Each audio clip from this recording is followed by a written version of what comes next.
Hello. Hello. Hello and welcome. The HSE Half Hour returns, our second instalment of this year, 2024. My name's Lauren. I'm the Head of Client Engagement at Executive Network Group. Myself, my colleague Laura, are going to be bringing you a half-hour live show, so things can go wrong, every month on all things recruitment, safety, and today sustainability. So Laura, do you want to introduce yourself? Absolutely. Thanks, Lauren. Yeah. So as Lauren mentioned, I'm Laura Orcott. I'm Associate Director for HSE Recruitment. HSE Recruitment does what it says on the tin. We're health, safety, environmental recruiters. But my job as Associate Director is I get to get involved in all the front-facing stuff. So that's going out and meeting all you lovely lot, chatting to you about what's going on in the market, learning and helping you guys develop with your careers as well. So that's through, we do webinars and round tables and stuff like the HSE Half Hour. So that's me. Fab. I suppose to go on from your intro, Laura, as Head of Client Engagement at E&G, I work close with Laura and her team, looking at research, creating white papers on safety and sustainability, industry trends and information for our clients predominantly, and of course our candidate network. And we wanted to share this with our wider LinkedIn scope. So today, as always, it's an interactive session. Any comments, any questions, please do put them in the comment box on LinkedIn. I will get to them as soon as the conversation allows, and we can go from there. So for the second instalment, we are going to be talking about salaries, but this time for environmental, sustainability, ESG roles, some social value in there too. So this is based on findings from our remuneration report. This was published last month, and salaries remain a very hot topic. So Laura, everyone likes to talk money, don't they? So we continue that trend. So Laura, do you want to give us an overview of what's been happening in the market in regards to safety and sustainability? Yeah, absolutely. So it's a really, really interesting time to be recruiting across safety and sustainability. There's a huge boom in both sectors, but sustainability, and when I say sustainability, I'm encompassing everything, environmental, ESG, social value, all of that stuff that kind of comes under that umbrella is just going insane at the moment. There is a huge boom in roles, in interest. I think a lot of companies, a lot of clients, it's been in the background for a few years, and it's really coming to the forefront now. I know that we've probably been talking about it from more of an environmental perspective for a while, but now a lot of our clients are really, really focused on, okay, well, let's look at it as a more holistic thing. Let's look at the ESG and the sustainability and the carbon and all that sort of stuff. So it's becoming a real priority. Absolutely. Yeah. So we are getting loads and loads of interest from clients for us to help them find people on this side of things. So much so that we've actually added a couple of people into the team, Simon and Ryan, who are predominantly just looking at sustainability, environmental, those sorts of roles. I think what we found in the past is, going back a few years, environmental was always tacked onto health and safety, right? Yeah. So you had your HSE or your EHS, and that's the way it's been for a very, very long time. And I think that's potentially causing a bit of issue in the market now, in people understanding the scope of these roles and how they differ from maybe what a HSE or an EHS professional may have done previously. I also think we're kind of struggling a little bit in terms of just finding people with the right experience, because it's so new.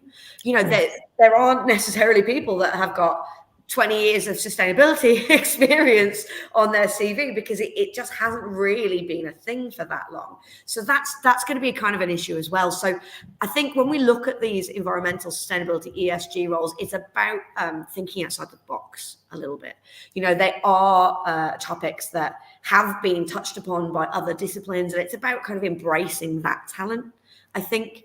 So again, taking maybe your EHS or your HSE professionals and then upskilling them from the environmental side, upskilling them on the sustainability, on the social value kind of side of things, or potentially, taking more chances on people that are really, really new. There's a lot of people going to university for this sort of stuff, right? at the minute.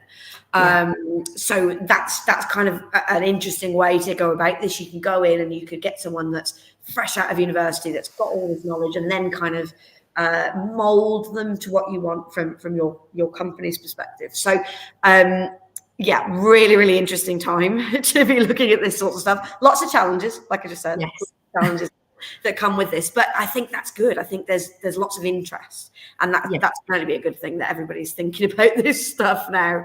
Right, You know, I mentioned obviously the correlation between the environment and sustainability, that the environment stuff has always kind of been tacked on EHS, and that's one thing we've been really trying to make clear with our clients at the moment, is that at the more junior end of the market, you know, the advisors, the coordinators, stuff like that there is a difference between the environmental and a sustainability role.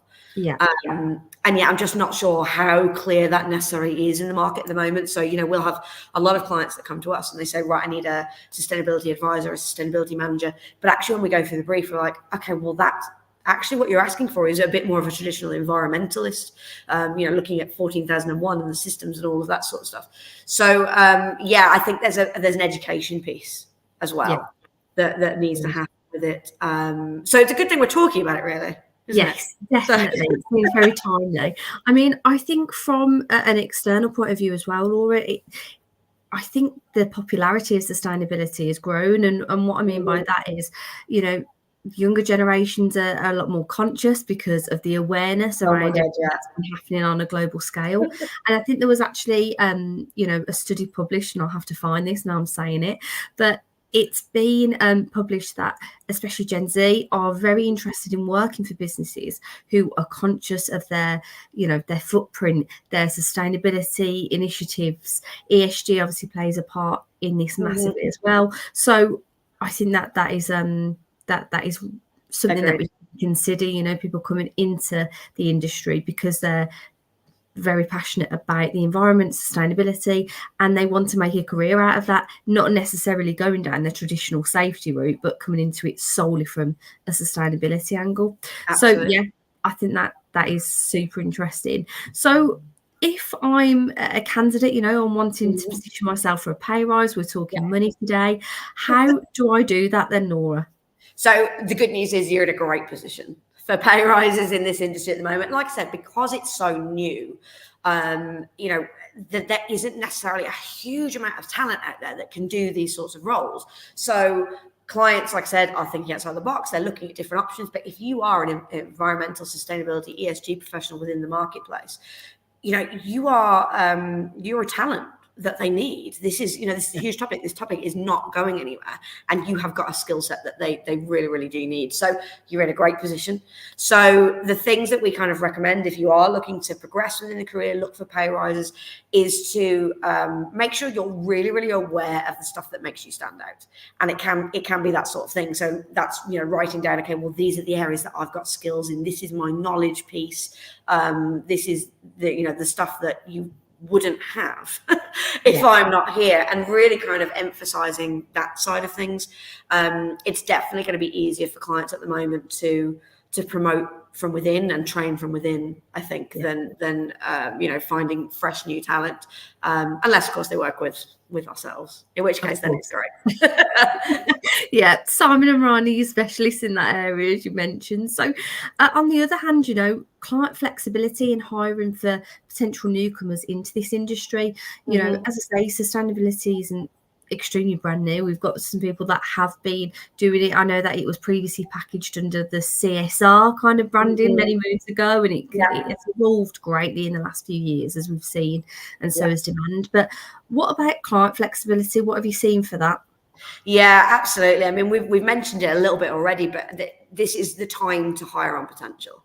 100%. This is what we need to be looking at in this market. You know, you're looking for people, like you said, you're looking for people that are passionate about this, right? And that's why they've gone into the industry, because they care. They've got a conscience. They're very, very ethical.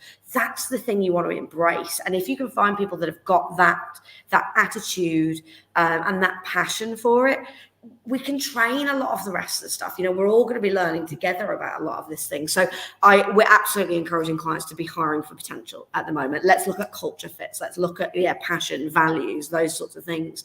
And that can evolve. Yeah, let's take people straight from university. They've just gone to university. They've learned about this. They're passionate, and we can kind of train them on what our company does, or what the manufacturing industry does, or whoever it is. But what we can't necessarily train is that passion. So yeah, definitely this is the time to hire for potential. Fantastic. And just before I do share some of the report that we published, we have had a couple of comments. Charlotte, thank you for bailing me out there. I think it was the Deloitte report. And I will share that, and I will also share the link to the sustainability report that we published as well very shortly. And Mark's made a point that IR35 has significantly impacted on limited company contracts. He feels that salaries and engagement TNCs have deteriorated since 2014, and I know that he said here, appreciate this discussion is covering environmental sustainability roles, but imagines that the problems are pretty much the same across the board. Would you agree with that, Laura? I can't necessarily comment too much outside of the safety, environment, sustainability sphere, but yeah, in environment, sustainability, and health and safety, IR35 has been a problem. We know this. It's definitely had an impact. I think we're still kind of finding our way through that at the moment. It's been a couple of years, and clients are starting to come back around to it and understand. But we mentioned this actually in the health and safety remuneration report that we released last month as well, is that this is now the time where people have got to be realistic, I think, about salaries. They've been climbing for a long time, so there's got to be some work from the client side and some work from the candidate side about, okay, what is a realistic level now for these sorts of roles. But I do agree on the contract side, they are, because of IR35, they are being undervalued a lot at the moment. Yeah, definitely. Okay, fab. Well, we will move on to our report then. Laura, you're going to give us a bit of an overview of this. So the sustainability report did encompass kind of what it says here: environmental roles, social value, predominantly within kind of construction. We've seen a lot of that coming through, and also the overarching ESG. So that can, of course, be split into environmental, social, and governance. So we'll start off with if my slides work. These live shows, isn't it, Laura? To put me it is. I know. Yeah, it always is proved that this is live. Yeah, but if only I could be smooth with this. But we'll start with environmental roles. And before I kind of ask you some questions on this report was conducted anonymously. It was an anonymous survey that went via socials. It went via an email campaign, and it went out to our network basically. Again, to gather the data that we've collected in aggregate, and we asked around salaries, benefits. Do you feel fairly remunerated for the job that you do currently? And we collated information from coordinator level to director level, and this encompasses everything from newcomers to the industry right through to kind of global VPs of sustainability. And we did have some external commentary in here. I know that you'll probably touch on Dan and what he said later. And also we had a really good article written by Chris Cleveland, who's head of sustainability at Freightliner. So please do download the report and you can see all of the detail, because I don't think we've got the time to go through that today. Yeah, absolutely don't. I know there's so much in this, but yeah, it is just such an interesting report. I mean, I am a little bit biased because obviously we produced it, but it's a genuinely really interesting report. Like you said, we look at this across all different functions within the sector, across all different levels of roles, across all different industries. There's so much information here. So I would really, really encourage people to come and download it. But looking at the environmental one specifically to start. So I think it's quite interesting here. You can see, for example, if you look at the coordinator level, right? The coordinator averages from about 26 to about 36. So it's a pretty large range, and it's massively impacted by the level of experience. Is this someone fresh out of university, or is it someone with a couple of years under their belt? And it's also massively impacted by how clients are defining the roles. So because an entry-level environmental coordinator can look really, really different in one company to another company. So I think that's why there's quite a big range in there. And then of course you've got the London weighting, right? Yes, I think that's on around an average of about 8% Yeah. disparity between that. And I think something to mention, which I didn't in the intro to this, is we did dissect the diversity data as well. So we looked at protected characteristics, we looked at the gender balance or imbalance, we looked at ethnicity, sexual orientation, all sorts of stuff. So, but yes, going back to that, Laura, we did dissect it by region. So Yeah. we were glad that we had a really good response to this Yeah. in order to allow us to kind of cross-reference all the data. But yeah, London, of course, that's to be expected. But there was a total different scope. We find that, Wales, Northern Ireland, and kind of Northeast tended to always be on the lower side as well of these Yeah. salaries. London weighting's always had a big impact, and I think we can see that throughout all of the different levels actually. But interesting, you mentioned the diversity stats there, because I always go straight to the diversity stats. I'm really interested by this part of it, and what we found, I think, within this environmental sustainability piece, in comparison to the health and safety one, is that the diversity stats are definitely much more evenly spread. So, for example, if you look at the environmental one, the male to female ratio was pretty even. I mean, we're not quite 50-50, but we weren't too far off there. There was a really even spread of the different ethnicities, the different sexualities. And I do think this is probably just because of the nature of these roles, right? These environmental sustainability, ESG roles. They really are attracting those people that are focused on morals, that are focused on doing good and putting good into the world. So it makes sense that actually, of all the industries we look at, this is one where hopefully the D&I is pretty good. So I thought that was really, really interesting. The other thing that's quite interesting, again, if you look at this environmental level, is we always ask them how happy they are with what they're getting paid at the moment, right? Because it's important. Do you think you're getting paid what you're worth? And again, using the environmental for an example, we found that the lower levels express much more dissatisfaction than the senior levels. And I think, referencing back to what you said about the generational thing, I really think it's that, because we're seeing that in the safety world as well. I think there's a real difference in how Gen Z, is it Gen Z that we're on now? Yeah. Gen Z. There's definitely a Gen after, but I don't know what they're actually called. I need to brush up on that. So there's definitely a difference in how Gen Z perceive work, how they perceive work-life balance, how they perceive how they should be paid. They're coming at things from a really, really different angle. Whereas when you're at the senior end of the market, you've been working for 10, 15 years, you're a little bit more stuck in your ways, I think, when it comes to that sort of stuff. So usually, whatever you're getting paid, you think, that's probably about right for what I'm earning. Whereas, the lower levels, they're not happy. They want more. No. Definitely. And that's where I think the benefits plays into it as well, because I think candidate demand over, especially since the whole COVID thing. I know I'm not allowed to mention that, so casually COVID thing, but that definitely evolved the way of working, but it also evolved the way that people saw work and perceived it and what people are after. And it's easy for us to go, this is what people are on, this is what they want to be paid, these are the benefits that they want, but the budget doesn't always allow for that. So I think that's where you get creative, you have a look at your flexibility, you have a look at your EVP. So if the cash isn't stretching, not just to attract new talent, but to retain them as well, it's time to be a bit creative, I think. So absolutely. I can see a comment from Charlotte. Sorry, I know you usually look at the comments, don't you, Lauren? But just I think that really ties into literally what we were just saying about the cost of living, the salary, all those things. They really do matter to Gen Z.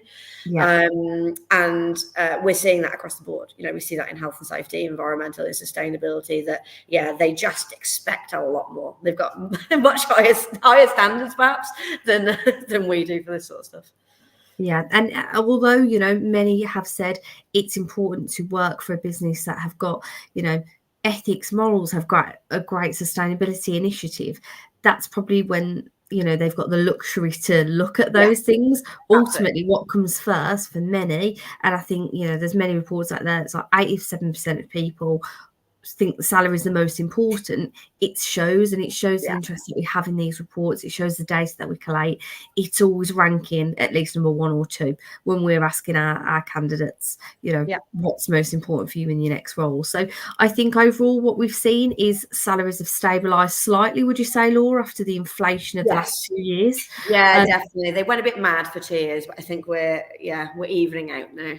Yeah, definitely. So some interesting stats there. I think, again, we can go through each level, but I know we probably won't have time for that today. We don't know, unfortunately, but that's why everyone, I think, should come and download it, because, like I said, there's just so much info in here.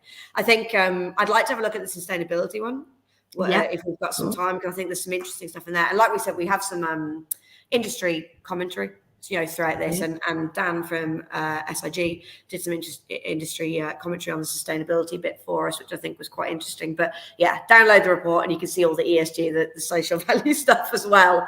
Looking at the sustainability one, again, you can see the difference in the London wages. On average, there's about a 10k difference between sort of the lowest end of the bracket and the highest. So that's pretty commensurate with the other industries and other sort of disciplines.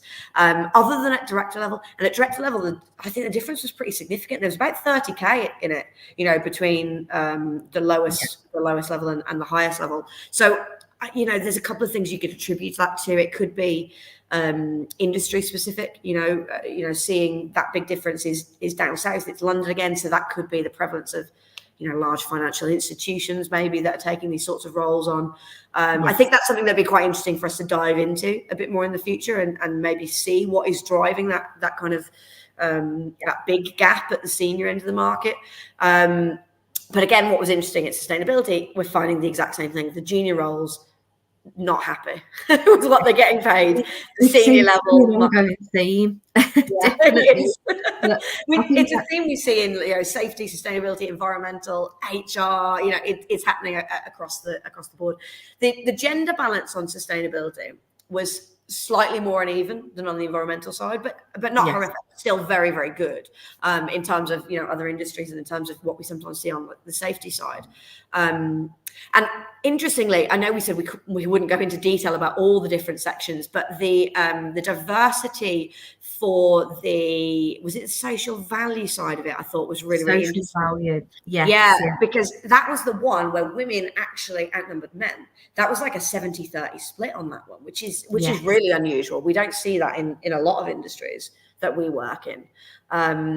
So yeah, I thought that was quite interesting. But yeah, definitely have a look at some of the commentary, because I think Dan's commentary I love, because he talks about sustainability in school when he was learning about it, and the things that had an impact on him and how it kind of stayed with him throughout his career. And that, to me, that's at the kind of the heart of what this side of the industry is about. It's really something that people feel really strongly about morally. Which I guess is quite similar to safety, isn't it? It's an ethical, it's a moral industry.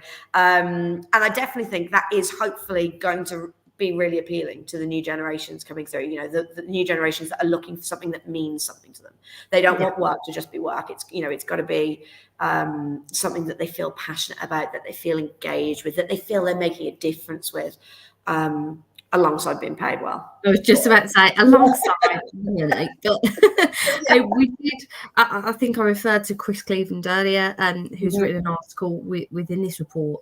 We did have him on as a guest previously, talking all around sustainability and the interest that was, I suppose, peaked from people, getting in touch saying, I'm in safety, but this is a route that I've gone down. And we're seeing there's a bit of disparity within this report. We're seeing a lot of newcomers at kind of coordinator level, but we're also seeing at the senior level people that did start within safety and have chosen to get into this niche and specialise and qualify within this. And as this report shows here, we did do average salaries by sector.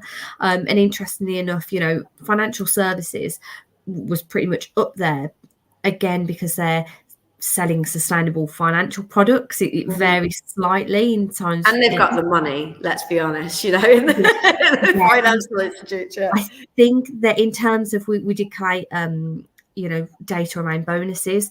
The bonuses within this sector far outweighed a lot of the others. Some of the other kind of top scorers, especially at director level, manufacturing, construction, pretty bang on, but energy and utilities as well. We did see quite a spike there from like manager level really onwards. So I think it's always interesting to view it by average salaries by sector as well as just the level and the regions. As I say, it's quite a comprehensive report. So, half an hour never really covers anything that we talk about, Laura. Probably do chat on, but please do download it, have a look at your own leisure. And I think there's some great snippets in there. As I say, we've got 2 external experts to comment as well, which is always good. Absolutely, yeah. Fab. So I think that brings us pretty much to the end. I know that we have got in here as well the benefits, she says, as she can't bring it up. It's too comprehensive. There's too many pages. Too many pages. Right. Is this it? No. Hang on. Have I got it? Yes. So we did also canvass our respondents around benefits. We split this into 4 sections: financial, physical, mental health and wellbeing, and flexibility. And it was really interesting to see over the years that we've been doing these reports that the remote working has actually decreased. So this is people that want to solely work from home. And we're actually seeing the emphasis on flexible working hours, but hybrid working. And I think the pendulum's starting to swing back a little bit. Employers are wanting people on site. They're wanting people in the office a lot more. But there's still a lot of resistance from our candidates that are saying we can work from home. So I think this was quite interesting as well, the statistics on this. And, you know, enhanced pension was pretty up there in comparison to car allowance, for example, whereas safety car allowance was really high in comparison. So I think, so some interesting stats to take away there. I think this kind of ties into what Mark said in the chat as well. You know, in safety, sustainability, environmental, you know, whatever it is we're looking at, it's great that we're encouraging all these new people to come through, and it's great that we've got the new generation and things like that. But yeah, absolutely, we still need to look after the people that have been around for a long time. We've got to look after that senior end, and that's where this benefit stuff comes in. Like you said, the fact that enhanced pension has come out, you know, really, really strongly in this, that's indicative of the more senior end of the market and what they're looking for. So, we've got to be very careful, I think, when we're looking at benefits and the way we structure things, that yes, we are appealing to the new generations for them coming through, but we're not, you know, making the other generations feel pushed out. And, you know, we're not changing ways of work that work for people. It's finding that balance, isn't it? It isn't like a one size fits all. Definitely. I think it's overall EVP from a business. Yes, absolutely. But what I'll do now is I've put in the page in which you can download this report, free download, of course. You can take a look at all of the pages that we've covered today and far more in detail. So I've put that in the comments. Feel free to download that. And I think that pretty much brings us to the end. I've seen a couple more comments from people going on and as we've been going through. So thank you very much for that. And I know that Simon, who's part of our team, mentioned earlier, you know, cliche as it sounds, but people do buy people. When we were talking about, you know, it's all well and good trying to gain a pay rise, but what about from a client point of view? And where candidates are perhaps lacking certain experience within sustainability, it's about selling yourself, aligning yourself culturally to the business that you're aiming to get into. So thank you very much for everyone getting involved today. And really enjoyable session. This is always one of my favourite topics. First, I did put the report together, but when it did work, when I can actually share the slides, so bearing with. But I think it's really important, and it's always good to understand what the market looks like, what individuals are demanding, and you know what it looks like at level, region, diversity stats, everything's in there. So please do go and download and have a look and share your thoughts. You know, I love to hear them. Any commentary, I'm happy to take on board. So that brings us to the end then, Laura. What are we discussing next month? That's a very good question. What are we discussing next month? So I think we're going to be looking at leadership next month, which is an interesting one. So one of the things we do at HSE Recruitment is we try and give back to the industries that we work in, which is why we do things like this, the shows, the remuneration reports, and all of that. So we've got a virtual roundtable happening tomorrow, all around leadership, the good, the bad, the ugly, and that's for some senior professionals within our network. So we're going to talk about some of the findings from that next month, go through, some of the examples, go through some of the issues that people are facing. I would love that one to be a super, super interactive session where hopefully we can answer some of your questions around leadership and culture and all of that. So I will put the link for the upcoming session in the chat as well, so you can all sign up ready for next month. Fab. I think that's us. That's a wrap. Half an hour done. Perfectly on time, as always, Lauren. Yeah, very efficient work with Laura. So yeah, please do let me know if you've got any comments around the report or if you have any trouble downloading. But yeah, the link is in the comments. Thank you all. Have a good day, and we'll see you hopefully next month. See you next month. Bye. Bye.